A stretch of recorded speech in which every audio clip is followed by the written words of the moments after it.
Hi guys! Welcome po sa aming vlog! At yan nga po naisipan namin na pumunta sa falls malapit po dito sa bahay ng aking partner.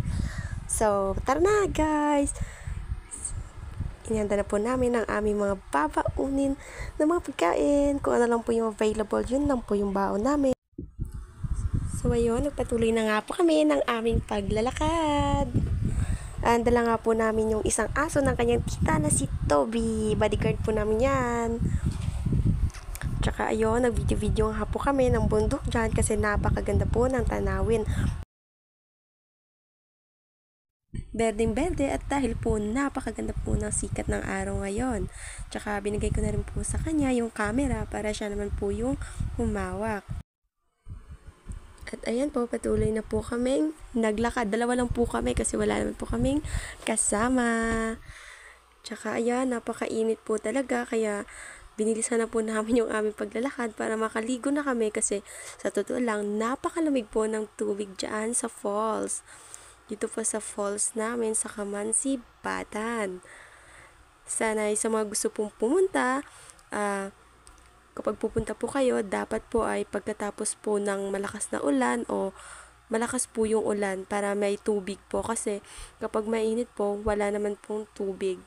Kaunti lang po as in hindi ka po halos makakaligo. Kaya ayan, marami ka pong dadaanan na mga ganyan po. Medyo marami pong kakahuyan po talaga. And then pinapahanap-hanap ko po nga po dyan yung aking partner ng tugis. Dito nga lang po ako nakatikim dito sa kanila. Hindi ko po alam kung anong tawag nito sa inyo. Basta, ayan po, pahanapin ko po dyan. Sa video na yan, makita po ninyo na maghahanap po siya dyan ng tugis. Medyo malayo po, pero maganda po kapag nakaabot na po kayo doon. Ayan nga po ang aming aso, ay hindi po yan napapagod dahil wala po yung kapaguran. At sa punto nga po ito ay nakahanap na po siya ng puno ng tugis na may laman po. Kaya ayan, kinuhaan niya po ako ng mga 3 po yatang 3 ganyan. Yan sa video. Yan, kung makita po ninyo, yung laman po niyan ay mga buto po siya na maliliit na parang maasim na matamis, pero kapag hinog po talaga matamis po yung kanyang lasa. Sabi po ng mga matatanda, sabi-sabi lang po nila, gamot daw po yan.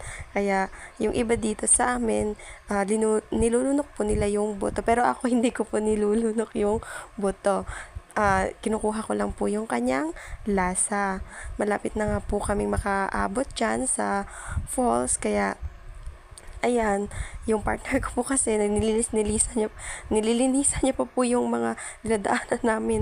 Kinukuha niya po yung mga malaking kahoy, yung mga dahon dyan na sagabal sa daan.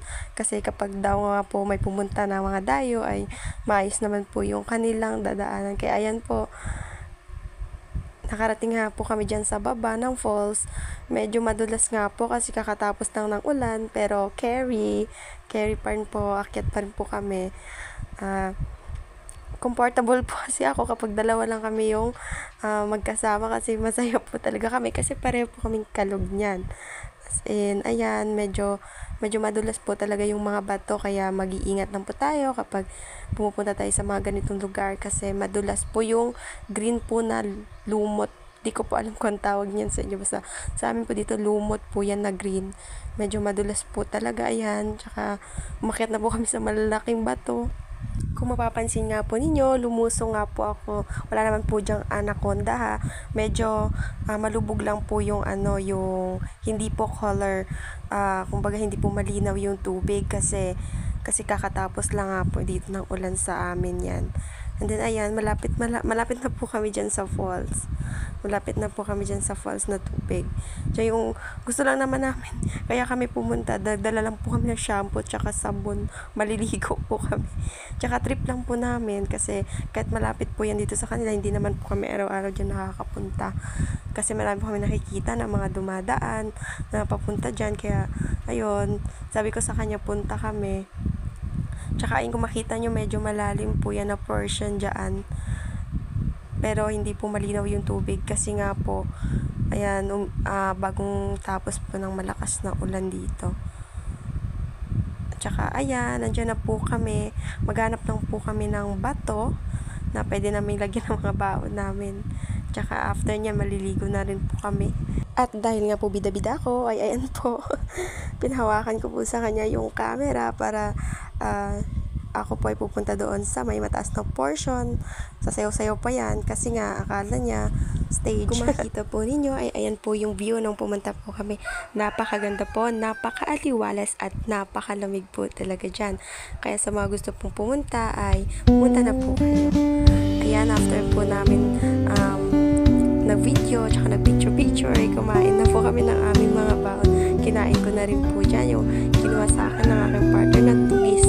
Ayan, nakita nyo naman po siguro sa video na kinain ko. Sarap na sarap po ako niyan.